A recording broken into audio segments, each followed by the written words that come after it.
Yun po, sila Kandula po, ano po siya, paano niyo po siya gusto ma-remember?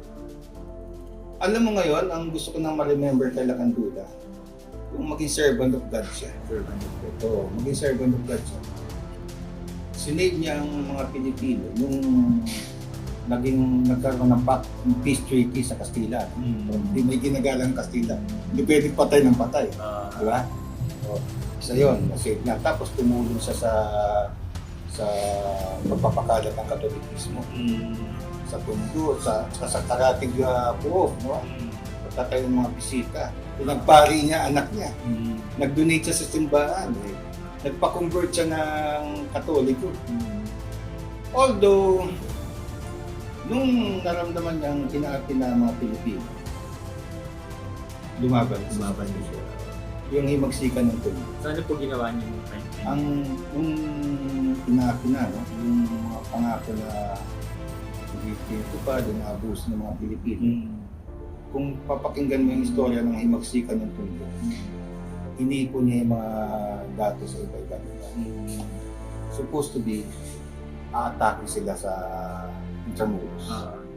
Kaya lang, alam naman sa kasaysayan ng Pilipino, parati may nangyayari doon. Natunugan siya. In-explain to ni Professor Kiwal. Natunugan yung unang atake. So pinagdagan ko yung mga Pilipino kasama nila. Pero ang instruction nila Kandula, kumbaga sa magpakatatag tayo sa iba't ibang lugar, pero dahil nga, babalikan niyo ito. Babalikan niyo ito. Ano ang instruction? Kaya meron napunta sa Pampanga, si Gloria Macapagal. Napunta sa Sama, kung saan-saan. Ngayon po, ilan po yung lahi pa more or less? Sa Kung nabilang niyo po? Sa FB group namin, sa Dulay pa lang, yung apelidong Dulay, nasa 5,000 kami. 5,000. Individual, ha? Siyempre may pamilya pa yun. Eh, ang anak ng Lakandula, 7. So yung Dulay, yung batang Dula kami nang galing sa panganay. Paano po namatay sila Kandula? Old age na siya namatay. Hindi naman siya paglaban? Hindi naman siya pinatay ng mga Kastila. Kasi nga, nag-iingat din sila kay Lakandula.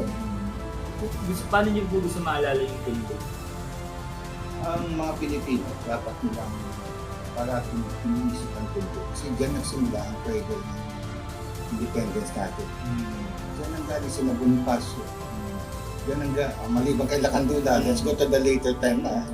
So kay Lakandula, nagsimula, tapos later na, si Bonifacio na. Si Jose Rizal, dyan ginawa yung Liga Pilipina. Sa Liga Pilipina. Sa Kata na Ilaya. Oo, di ba? Si Aguinaldo, pumunta rin niya sa Tondo Nakipag-coordinate kay Bonifacio. In other words, sa mga kasaysayan ng Pilipinas, parang siya nagsasimula sa Tondo.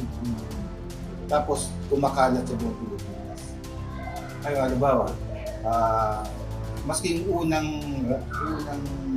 welga, panahon ng Castilla, panahon ni Marcos, yung Marcelo, unang welga sa Tondo, natunday niya. So, there's something in Tondo. There's something in Tondo na parang cradle of nationalism.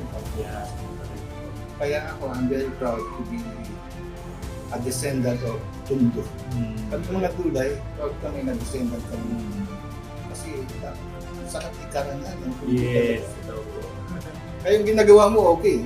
Yung yung Tondo, naku, ang galing. Salamat po.